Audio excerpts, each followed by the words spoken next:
ये बात ना, इसका ताल्लुक एग्जाम से नहीं है, जस्ट फॉरगेट अबाउट इट कि इसका ताल्लुक आपकी कोई पेपर से या कोर्स से, इसका ताल्लुक आपके अंडरस्टैंडिंग से। अब मैं आपको बताता हूं सेल्स टैक्स का रेट आप क्या समझते हो कितना है? 18% है। Are you sure sales tax का रेट 18% है? मैं साबित कर दूंगा कि सेल्स टैक्स का रेट 3% है, 18 नहीं है। अब सुनना मेरी बात, ये मेरी अपनी स्टडी है, जाती स्टडी। सेल्स टैक्स 18% नहीं है, मेरी नजर में सेल्स टैक्स है कितने परसेंट? 3%। पता है वो कैसे? जब हम परचेजेस पे 18% लगाते हैं, उसकी कोई वैल्यू आती है, परचेजेस पे भी तो हम पे कर रहे हैं ना, और जब सेल्स पे हम 18% लगाते हैं, उसकी कोई वैल्यू आती है, और उसको माइनस करने के बाद हम एक्चुअली कुछ पेमेंट कर रहे होते हैं। जो हम पेमेंट कर रहे हैं ये है, ये इनपुट माइनस हो रहा है किससे? नेट पेमेंट कितनी होती है जिसमें से इनपुट माइनस हो चुका हो, ये जो नेट पेमेंट आती है ना, ये जब इसे मैंने सेल्स से कंपेयर किया तो पता चला कि हकीकत में तो रेट 18% लग रहा था सेल पे, मगर गवर्नमेंट को पेमेंट हो रही है उसके 3% के बराबर। इफेक्टिव रेट ऑफ टैक्स 3% है। इफेक्टिव रेट, इफेक्टिव रेट क्यों 3% है? क्योंकि उसमें से रिडक्शन भी तो हो जाती है।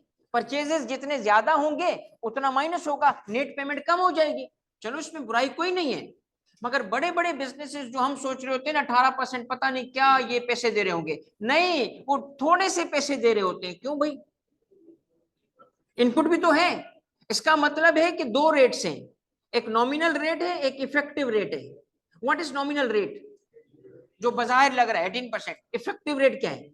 वो जो इनपुट माइनस करने के बाद आया उसको कंपेयर करो सेल से, तो वो 3% है। तो एग्रीकल्चर मशीनरी के साथ यही किया गया। कहा गया कि तुम परचेज करोगे उस पे आएगा इनपुट टैक्स, और बाद में तुमने सेल करनी है उस पे आएगा आउटपुट टैक्स। यार छोड़ो, इसका हम इफेक्टिव रेट निकाल लेते हैं, इनपुट आउटपुट छोड़ दो, बस 7% टैक्स दे दो, कहानी खत्म। तो बजाय इनपुट आउटपुट में डालने के इंपोर्ट स्टेज पे 7% लेके जान छुड़ा ली गई। ये ना समझिएगा कि उस पर कम रेट है, उस पर ज्यादा रेट है, क्योंकि ना इनपुट है ना आउटपुट है, सिर्फ क्या है 7% है। विच मीन्स क्या कि सारा का सारा रिकवर हो गया। अब इनपुट्स होते तो फिर वो हो सकता है 7 से भी कम होता। बात समझ आई? इसीलिए कहा इनपुट इनपुट को छोड़ो, 7% दो और आगे बढ़ जाओ। मगर ये बात सिर्फ किसके लिए कही है? एग्रीकल्चर के लिए। एग्रीकल्चर में एक और भी प्रॉब्लम है। एग्रीकल्चरल प्रोड्यूस जो है, अगर अगर एग्रीकल्चर प्रोड्यूस को सोचो तो उस पर टैक्स ही नहीं लगता। टैक्स ही नहीं लगता तो इनपुट तो मिलना ही नहीं चाहिए ना। जब आपके आगे प्रोडक्ट ही एग्जेम्प्ट है तो इनपुट तो मिलेगा ही नहीं। तो इसको ना भी लिखते तब भी ये एंट्री इररेलेवेंट थी। क्यों? क्योंकि उसकी प्रोड्यूस वैसे ही अंडर द लॉ एग्जेम्प्ट है।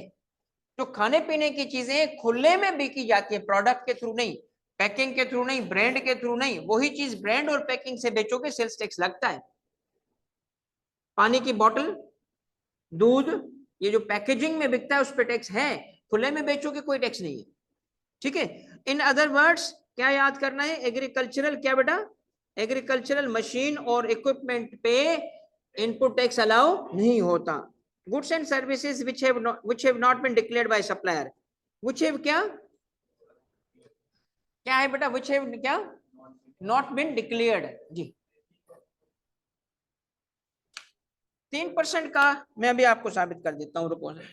अब सपोज कर लो बेटा आपकी परचेजेस, ये मैं एक्सप्लेन कर रहा हूं जो भी मैंने कहा ये पेपर के लिए नहीं है जो भी बता रहा हूं।